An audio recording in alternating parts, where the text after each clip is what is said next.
You are listening to the We Hired a Sitter for This podcast. We hired a sitter for this. We have a roster of like 7 sitters. I'm spending $3,000 on paints. Do you go to therapy? Never have, nah. There was a small fire. I put it out. Real talk, the stakes are too high with my baby. Comedy, parenting, married, life. We do it all. I'm a dad and I'm busy. I have an opinion. I don't know if it'll be right, but I'm Patrick. my name is Gaston. We hired a sitter. Hey, what's up, everybody? This is episode 160 of We Hired a Sitter for This, and my name is Patrick Holbert. What's good? My name is Gaston Monte. I like that number. I don't know why. Just Yeah, wanted it right. 160 is nice. Right? Yeah, well done. It's like you know how they say, I did a 180 and I changed my ways. We did a 160. That's when you almost change your ways, but you're still peaking in the wrong direction. We trying. Show this up. We're just talking about some comedy stuff, and it got me. I forgot to share this with you on our last episode that I did my first open mic in quite a while. Whoa, how'd it go? I can't remember the last open mic I've done. I guess when I'm in other cities or towns, I'll do open mics just to like figure stuff out, meet people or whatever. Yeah. And I did an open mic 100 feet from where we sit right now. What? If you go, I don't know, how far is that building over there?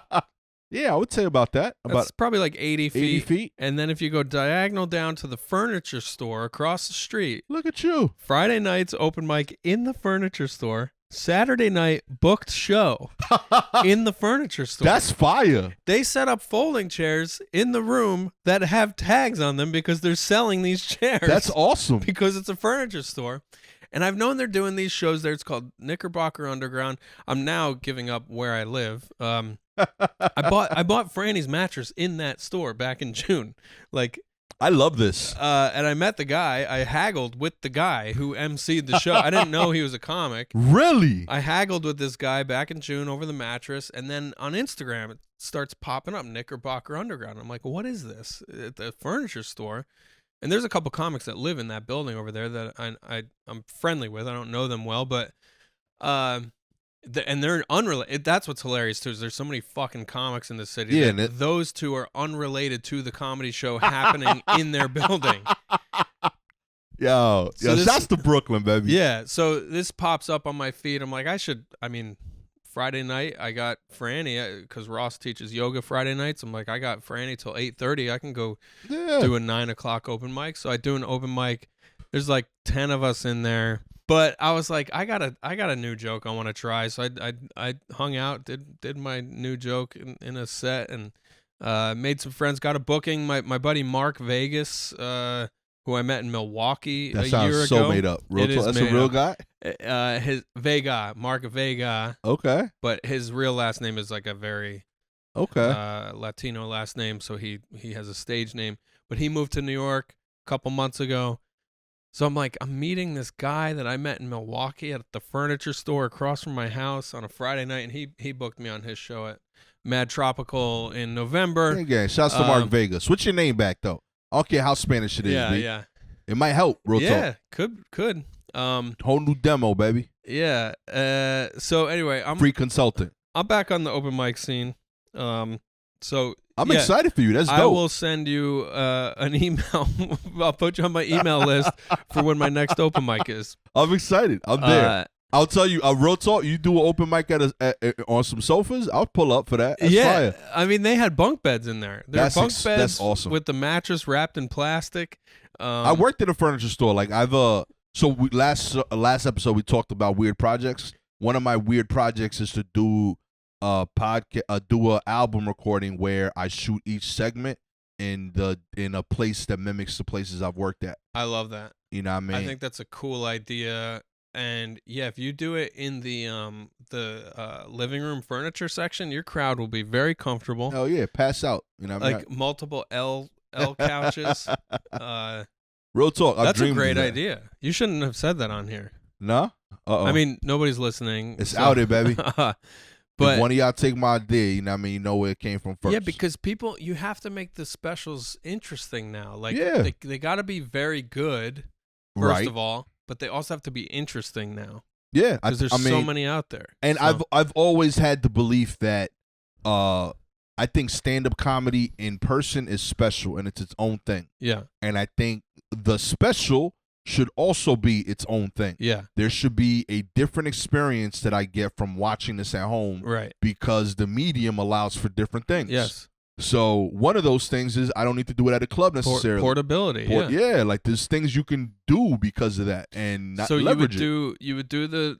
Well, now that you brought it up, can we talk about it? Or Yeah, sure. So you would do the furniture store. Would you do the back of a truck? Yeah, so one of Or my parking ideas was lot. literally like a depot like that, because Yeah. I've done several different truck adjacent jobs. Yeah. So yeah, like I've wanted to do something where like it kind of showed like my life, if you Yeah. will, in that regard, and end it in a club. Yes. You know what I mean? But yeah, like I just think I think that like you should be making material that is one of one, that is you. And I think the visual experience of seeing a special at home should feel different than just seeing a set at a club. Yeah. So yeah, I'm looking for ways of doing that. And you know what I mean, some of these are just random ideas. They're like, oh, that sounds cool. Yeah. And I might never do. But most of them are things I'm planning. Yeah. So we'll see. I love that though. That's fire. I'm glad you're doing mics again, my G. Yeah, I mean, I gotta work on my stuff. Speaking of specials, Sarah Tolemache has just made a vulture list of some kind. It was like 5 YouTube specials you got to check out by that guy Jesse Allen. He's like a comedy critic. He's like the other guy aside from Jason Zinneman doing comedy criticism. And in his blurb about Sarah's special that I directed, it says this I don't know if he says this plain no frills special or this plain special, something about it being very plain, which it is. We kept it real simple. I couldn't decide if I'm gonna receive that as a dagger and a criticism or just he's just saying what it is. This really visually average special yeah allowed me to focus on the quality of the jokes by not distracting me with anything good visually. Well, I mean, the point of what he was saying, I should just look it up. There was nothing bad visually. The point of what he... nothing exceptional visually either. Right. I almost couldn't see it. It was just beige. Yeah. His point was that it was a good choice. It matches Sarah's like depressing demeanor. Like he literally says a lot of comics joke about being depressed, but Sarah actually sounds depressed. Something like that. Nah, that's dope. Real talk, man. I know you put a lot of thought into the visuals. Sarah Tolemache, Vulture, YouTube special. Let's see how good smartphones are. I think that stuff like that is people should be giving that a lot more thought. I'd rather you miss and try something interesting. You know what I mean? Like I wasn't like Drew Michael. I think has done some of the coolest looking specials ever. I know a lot of people criticize the one he did where there was no audience. Yeah. But like he tried something cool. Yeah. And I think that's dope, and that's more than most of y'all could say. The jokes are still fire, but yeah, it probably wasn't the environment most people are used to seeing a comedy special in. But he was attempting, along with Carmichael, to try something new. Yeah. And sometimes you miss, sometimes you nail it though. I thought the next special, the joint he did with like that big reveal at the end, I think it was the red, white, blue joint. I think where that it's is like from the side. Yeah, like that joint was incredible. That reveal, was so cool. That was so beautiful. Yeah, you know what I mean. So they tried something new, interesting, and like it's leading to like cool stuff. Yeah. I think more comics need to think about the fact that like, yo, when you're putting out a special, that's a different medium than a stand-up set. Yeah. It's its own art form that you can partake in when you do stand-up, but you gotta like elevate it than just a straight set. Yeah. Like I like the Jeff Ross roasts when he like goes to different environments, like the prison or the jails or whatever. Like I think that's really cool. Yeah, like, that brings the viewer along on some kind of a journey that they like you said you can just go to a club, right? But you can't go to a prison to see a guy do bits. And in turn, like there are going to be times when the right choice is to just do a straight club set. Yeah, but that should be a choice, not like standard operating procedure. Yeah. You know what I mean? Like that shouldn't just be the thing. SOP, I learned that from you. Yeah, bro, real Standard talk. operating procedure. I was gonna say SOP, but I was like, hold on, let me make sure P's on board. You know what I mean? So he says, Butthole Money is a YouTube special, not just because it was released there, but because it feels right at home there, meaning on YouTube. Unlike overly polished specials shot in some old ornate theater, Butthole Money is shot very plainly at Grove 34, the club closest to where Tolemache lives in Queens. It's a perfect match for Tolemache's low, casual energy. She doesn't just shout punchlines to the back of the house so much as shrug them toward the front row. A lot of times, comedians say on stage that they have depression, but it doesn't feel real when they're running around like a clown.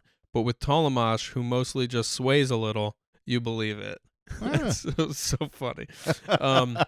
So yeah, that's good review. I'll that take feels it. cool to That's have a compliment, my something dude. I made listed in Vulture.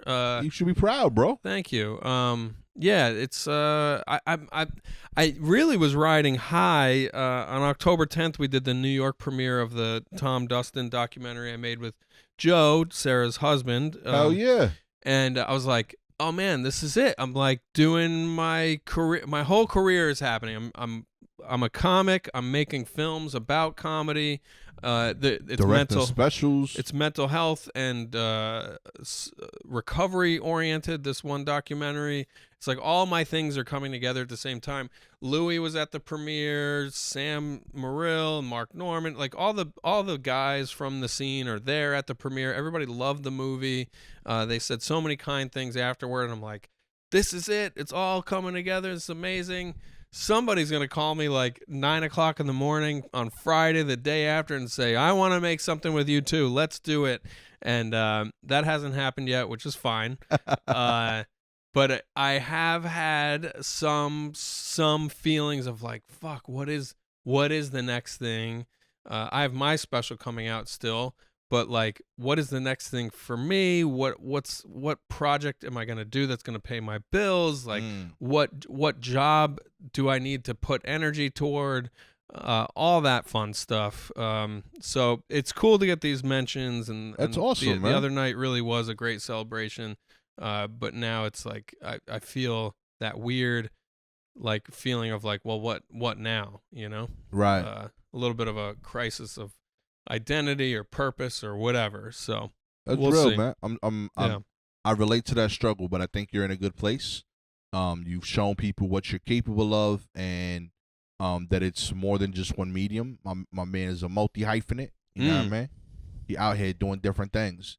Dad, filmmaker, podcaster, comedian, pain in my wife's ass. Real talk.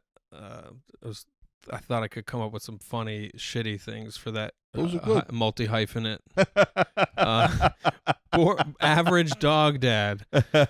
My dog has literally got her nose buried in her butthole right now. Hey, man. Glaring Real at talk. me. Promoting her album right there. Yeah. You know what I mean? Butthole money. I like it. Yes. Real talk. She's a team player right there, Peggy. Yeah, Peggy's mouth, we've decided smells like a seafood clam shack. It's got like that seafood smell to it. You guys are dog kissers?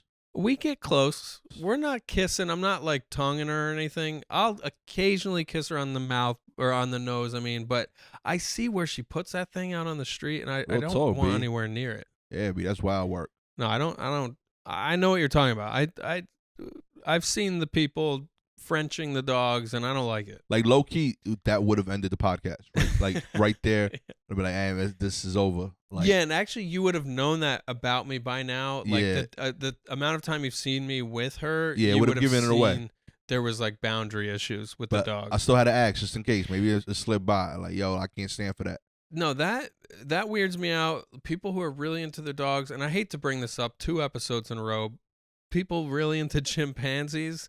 Like, you watch these movies. Okay.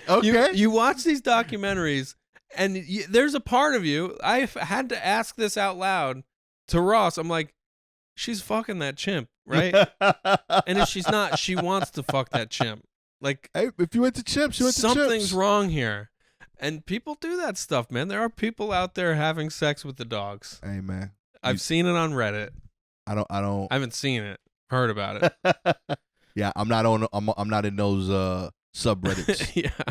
I use Reddit very differently. Speaking of Reddit, we did think we could Yeah. chat a little bit about things we found online for this episode. I do like though that you're like starting new stuff.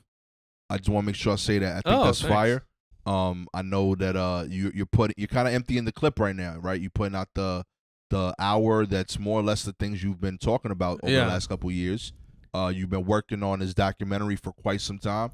Love to see that that's coming out and getting seen, and it's getting the attention it deserves. You put in like dope work into that. Thanks, man. And I love that like the special it's funny because all three of these things had hurdles. Like a lot of y'all don't know inside baseball stuff for comedy, but like a ton of comics were leveraging YouTube to put out specials, and then YouTube was like, yo, hold up, you can't say that like one word to like 5 different comics, and like it would cause the special to get less visibility. So I know that was part of the delay with, you know, Butthole Money because of that name. You know what I mean? Yeah.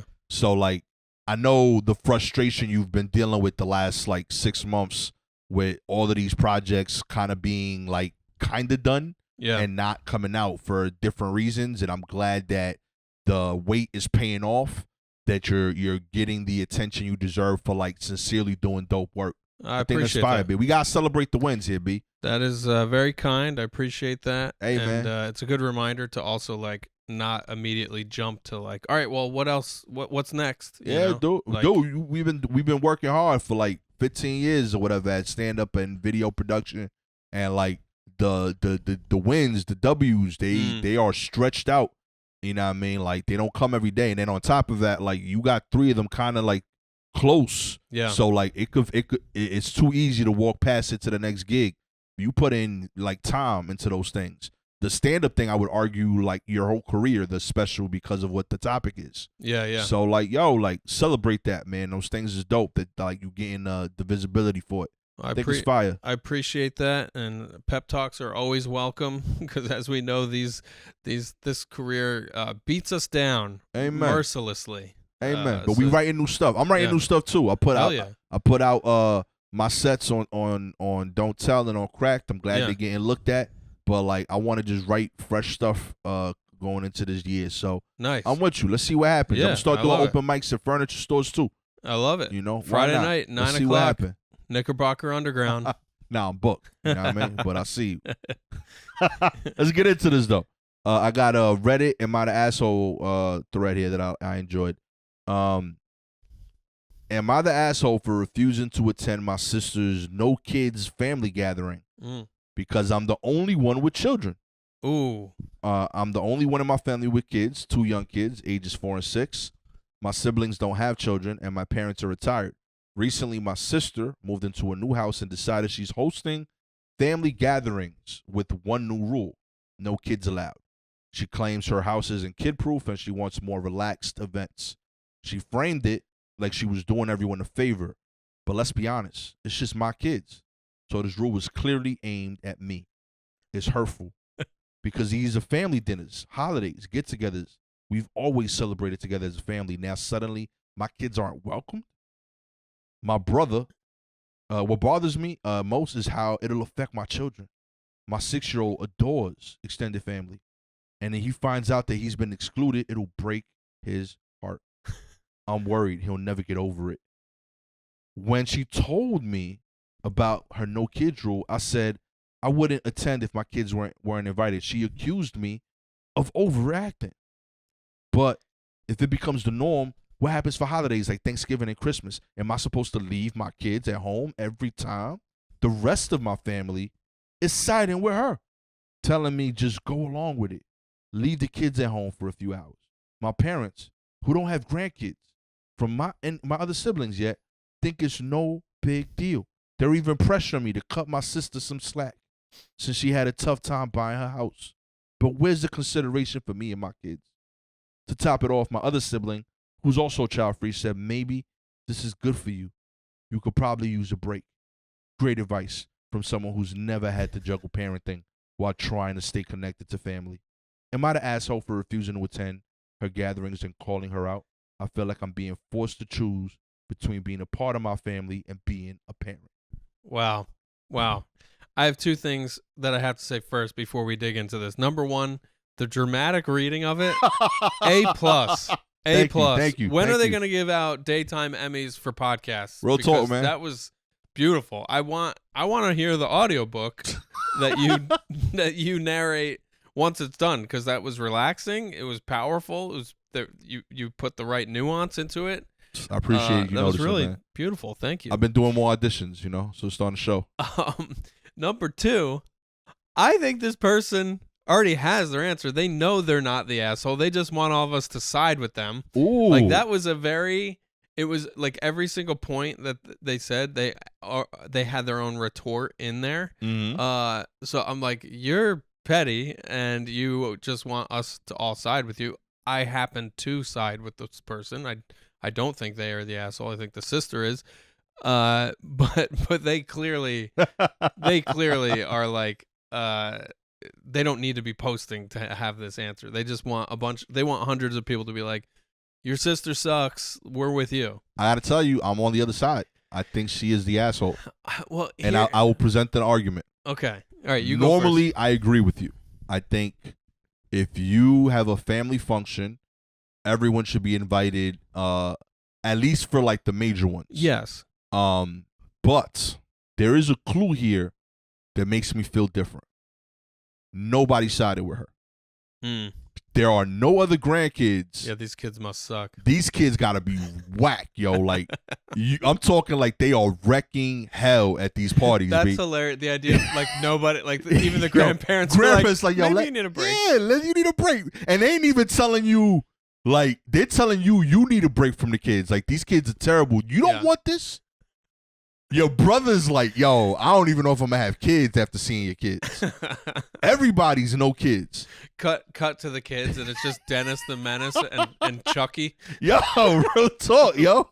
Like, what are your kids doing? Yo, you know how hard it is to get grandma and grandpa to be like, fuck them dudes, yo. Yeah. Leave them at home for a few hours. And not just once. They on board for every holiday. They're like, yo, just leave them at the crib. They ain't even say get sitters. Yeah. They just said leave. Yeah. just lock them up.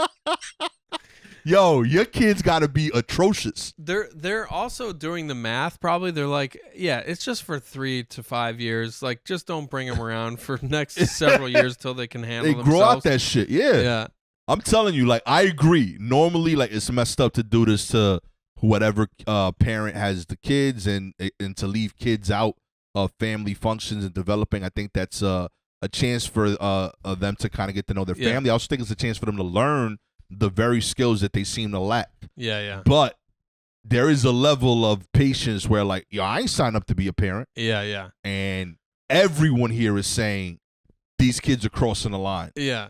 And I think that's what they're trying to tell you. I think everyone here is saying either your kids are terrible or I don't want to say it, but I got to say it because I don't know you, so I don't care. And I want to say it.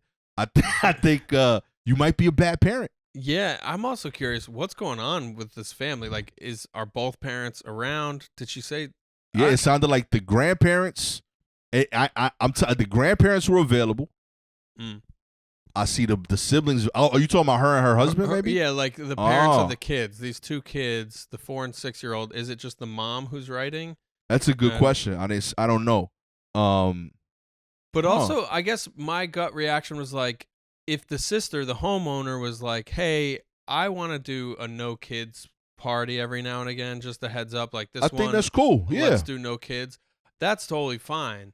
But when it's like, not Christmas, not Easter, not any of them.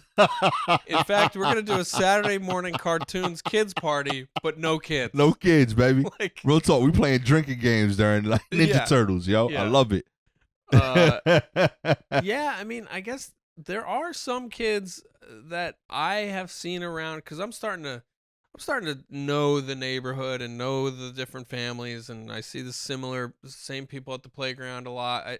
I know a lot of families now, and there are some that are just like unpredictable, and it's like, okay, here comes so and so, let's like batten down the hatches and be ready for conflict because they're gonna come out swinging, literally. So yeah, maybe these are those kids. I don't even think it's a maybe. I think it's a definite. That's hilarious. I think she isn't good at reading social cues as the mom. Yeah. And I think this is your whole family trying to like really sit down with you and have a one-on-one convo. Like, yo, listen. This is the step before an intervention. Real talk. This is like this is them trying to be subtle about it, but respectful. They trying to give you the out by saying, yeah, they ain't invite me because it's a family function. I couldn't go. You know what I mean? But for real, like, you one step away from like, yo, you can't come over. Yeah. You know what I mean? because you made them people. We don't even want that. Get that fixed, yo. That's on you as a mom. Yeah. Your kids is trash, and it's okay. It happens. How could she anonymously get the answer she needs? Like, could you like upload a video of your kids, or like what's a resource? I guess she just has to say, like, is there something wrong with my kids? Yeah. Guys, could you just be honest with me? Is there something wrong with my kids? I think you got to have a heart to heart with you, with your parents, with your siblings. I'm trying to think of the craziest thing I ever did at a relative's house. Like, I probably broke windows. Like, we broke a lot of windows at our house, like playing baseball or snowballs. Like, there was a handful of windows over the years. I know at my grandma's house, and it hurts because I'm a big like music fan, but I want to say I threw like maybe 200-300 records into the backyard from the third like floor. Frisbee? That's shit's hilarious. Hard body. That's hilarious. My logic made no sense. But I did have a reason for it. Yeah. It wasn't a good one. There was a dog that the building owner had on the first floor that he left in the backyard. Uh-huh. And they asked me, why were you throwing the records back there? I was like, because the dog is hungry. How old were you? I was like 4 years old. That's excusable. Real yeah. talk. And I was like, I never see anybody feed the dog. And they were like, well, you don't live here, guys. So like, you don't see the dog during the night. And also, this is this not a video food. game. It's not a video game. These are not like snacks. Yeah, like none of it was. But like as a kid, that made sense to me. I was like, I'm trying to feed the dog, and I would like, and like for some reason I knew the dogs don't eat the cardboard. Like they don't eat the vinyl holder. Yeah. So I would take the vinyl out like as a courtesy to the dog, and I would just chuck these. And you think you threw how many? Got to be like 100 something over there. Oh my god! Like I was chucking, and I did this more than once. Like it was a thing. Like I know it was like a conversation the landlord had with my grandparents and my uncles. They were like, "Yo, why because initially they thought like someone else was fucking around and just throwing records into the backyard, and then like my grandparents like saw me after like they had already heard about this from the landlord. Like, yo, keep your eye out. Somebody's throwing records into the yard. And it was me from the third floor, like hard body. Breaking the world record Real of record talk, tossing. Yo. Whole bunch of records, yo. Oh, I'm sure them shits was fire hits. I bet there was some classics in there like too. I'm sure that shit hurt. Like, and that was when records was like the way you bought music. So them shits was not cheap. There was no Spotify. You were playing record toss with Spot, the dog. Real that talk. was the original Spotify. Wow. And if they would have said, yo, Gasto can't come over, at the time it would have hurt. But retrospectively, I would have understood. Like, yeah, I get it. I shouldn't be at that party. Yeah, I think like I can't think of like party nonsense, but I mean I told you the one Super Bowl party. My mom we went to my aunt's house for the Super Bowl party, and me and my siblings and the other kids around our age, we just like went nuts for like the first like 20 minutes or something, just like running around. And I remember my mom was like, "All right, we're leaving," and we literally got in the car and went home. And I remember just being like heartbroken that we were leaving 20 minutes into a party because we couldn't control ourselves. But like my cousin Shane and I, we got into all kinds of shit during family parties, but never like vandalizing, but like it was probably enough where like when we were together, we would do stupid stuff enough that our parents probably talked about like maybe we shouldn't have them together at the same time. But this sounds crazy. That I don't know. That sister's being a little controlling, but yeah, who knows what's going on with these kids? Because like I know I did stupid stuff with my cousins. Me and Guillo would try to like we would do nonsense throughout the neighborhood. Yeah, and I think anything we did wrong, it was scaling up throughout the day. Yeah, but also this was a family function, so like at some point, like some uncle would say something wild. Yeah, and that would get the attention, or some aunt would say something crazy, or somebody guest would get too drunk and say something stupid, and that would be the fun but distracting thing of the night. Yeah, so much so that like whatever we were breaking in the yard, it didn't match. Yeah, so nobody ever cared about it. So like these people are getting together, they are unwinding, they are partying, they turning up. Yeah, and your kids is so wild that it's like, yo, we can't do this. We can't even be ourselves anymore. We can't be ourselves. Be like, this is messing up the vibe. Yeah. You know what I mean? They got to go. I'm sorry. You raising bad kids. I would tell you to write them off, but like you're pot committed. They're 4 and 6. You got to keep them. So on a technicality, I think like maybe this person's not the asshole for asking this question. Agreed. But we want to know why you are the asshole. Yeah. We need to do a deeper investigation. Yeah. I'll say that you're not the asshole, but your kids are. Yeah, and also your sister is not. Your sister is you not want the us asshole to say either. that your sister's the asshole, but we have decided your sister actually has healthy boundaries. Your Real sister's talk. basically saying, "Hey, I got this new house, and it's not a place for kids." Amen. Because that's something the author doesn't say either. Yeah. She doesn't say, "Well, I also sometimes host," or like, "Did that? I wonder if that came up in the Real conversation." talk. Throw parties at the park. Yeah. Start throwing kid events. See that too. Like you don't even get invited to kid parties. Yeah. You know what I mean? Are the kids partying with your kids? Why are they only forced to hang out with your uncle? Right. Yeah. You know what I mean? Like if this is the only people who left that want to hang out with them, like I gotta question these kids, man. We don't talk enough about shitty kids. Some kids suck. Yeah. And it happens. You know what I mean? You just happen to have 2 of them.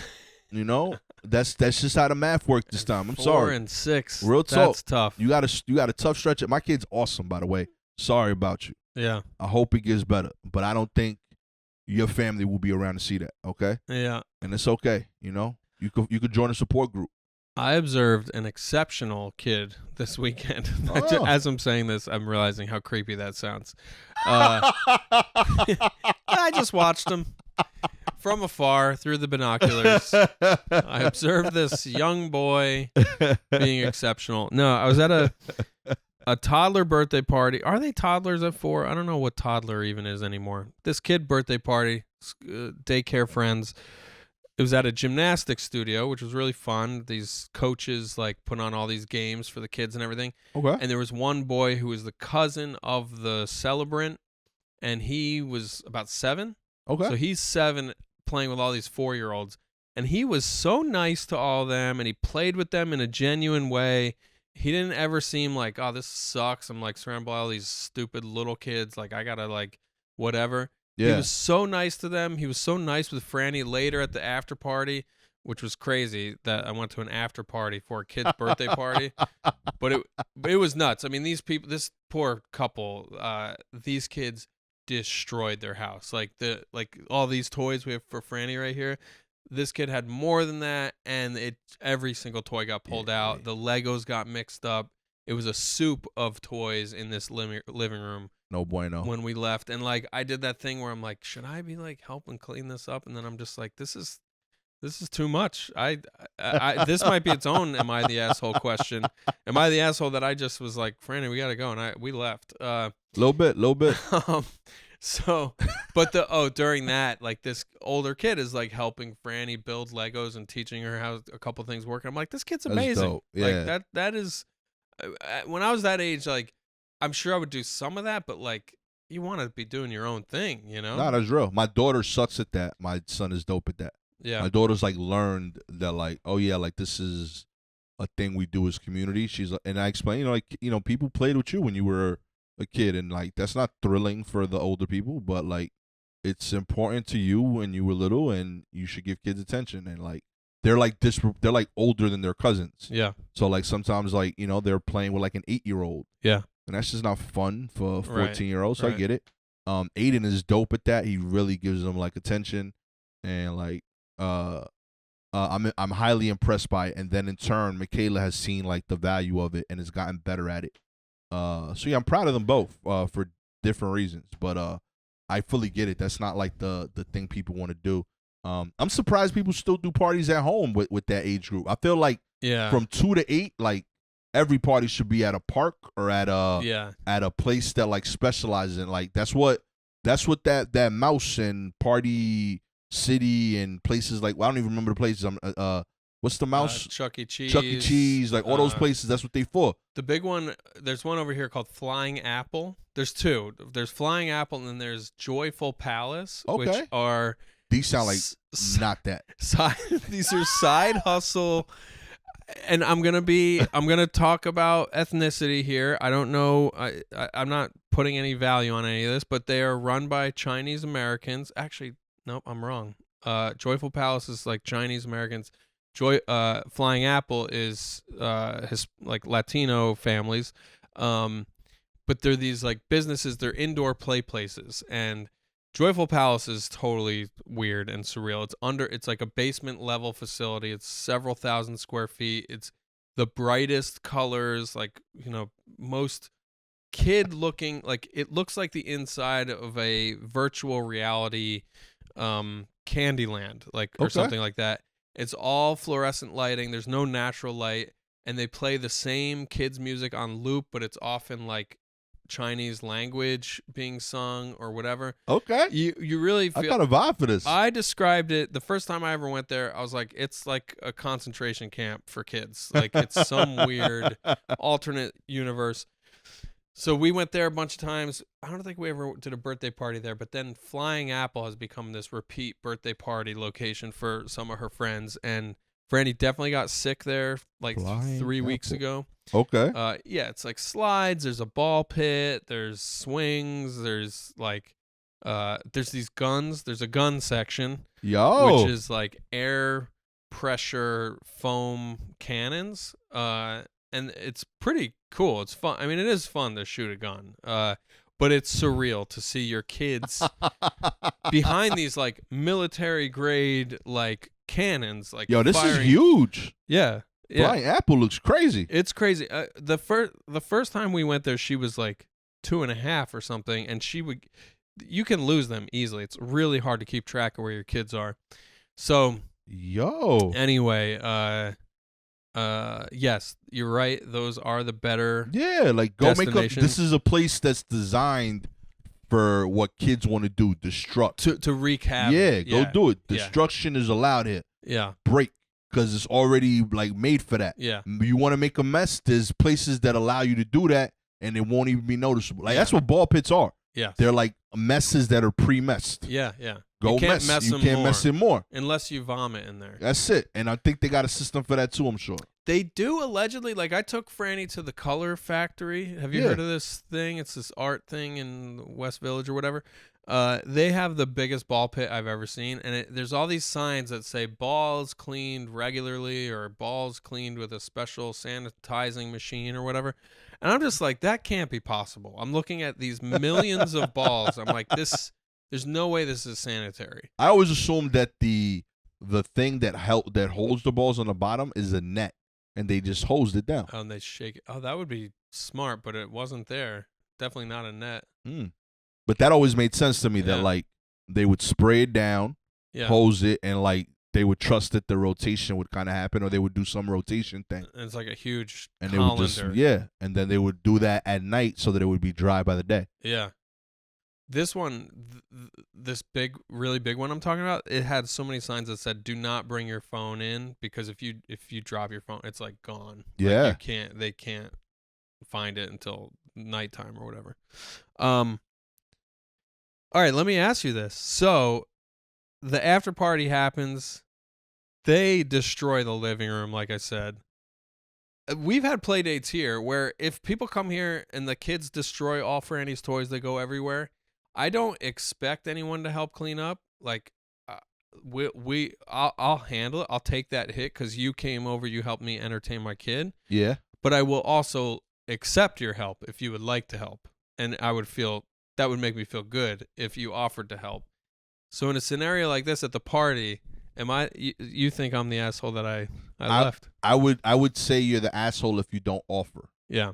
Like, I think you have to do a courtesy offer. I did some courtesy, half-hearted, like putting Legos back into a box. Okay, you gotta do something. But then I was like, all right, this is not my problem. And also, I respect the honesty of this. It also got to the point in the night where I just felt like the kids are gonna start getting weird now. Like, the party went from 3 to 4:30, and then we get to the people's house around 5. And then we were there. These are afternoon times. Yes. By the way, the kids are gonna start getting weird at 4:30, 5 p.m. No, around 7 o'clock. Okay. She's like hasn't eaten any real food. She's just had multiple forms of cake. She's had like some crackers. She's had a bite of pizza. I'm like, I need to get her into my own home, into her own space, She needs a bath real bad. That's fair. And she needs to go to bed. Like she starts getting real weird. You know what that's I mean? real. And they're all together too, just like hyping each other. Like they love each other. Like this little crew that was there, they love each other so much, but they get, I don't know. I was just like, I'm solo with her. I'm like, I gotta get her out of here. That's fair. And also, she's at that age where she doesn't want to leave anywhere. So when you even start the conversation about like, hey, we gotta start heading home soon, the first answer is, I don't want to leave. And I know that that's the beginning of at least a 30-minute negotiation. You know what I mean? Yeah. So that's where I lose you. I don't do that. yeah, you just snatch Like them we up. gotta go. Like this is time. Yeah. I have no problem preemptively saying it, but like if I get pushback, it becomes less of a cushion. Yeah. Like, yo, we leaving in a half hour. Like, no, we leaving in 5. Yeah. And like another pushback is like, we are now leaving. So you do that once or twice, and it just stops being a thing. Yeah. Yeah. And then she is now controlling me. Yeah. You gave up the power in that situation by having a negotiation. It was actually interesting that night because some of the kids, what were they doing? Oh, there were these big ass balloons, like bigger than a normal, like literally like this big, helium balloons, and a couple of them would grab the string and just sprint back and forth from the living room to the kitchen. And this is an apartment, not a whole bigger than this, but not a whole lot bigger. Right. And there's a lot of people around, a lot of adults standing around with drinks, and these balloons are just getting dragged through pockets of people, and it's just like leaving a wake in its path, and drinks are getting like jostled and whatever. And I'm like, hey guys, that's not a good idea. Let's not do that. Let's leave the balloons. These are not toys. They're just balloons. Right. And there was the grandmother of the celebrant was there, who was very nice. She was headed out on a cruise the next day. I heard all about this cruise. Anyway, she finally says, hey, stop with the balloons. You can't do that. And they all stopped and they listened. And I'm like, how come that works? They just have all this experience, or is it the kids view that person as more of an authority because they're older? Like, I think it's tone, bro. Yeah. They need to like believe what you're saying. Just like say it with conviction. Yeah. And it's not about even being mean. It's about just being serious. Like, firm. Yeah, like, yo, like this needs to happen now. I think there is because I think it works with adults. Yeah. I think that same situation, you say it to adults, and even if they don't know the person, they can tell when like, oh, this is a real statement. He means business. He means business. Yeah. And I think that matters. I never sound like. The physicality of my voice is not business.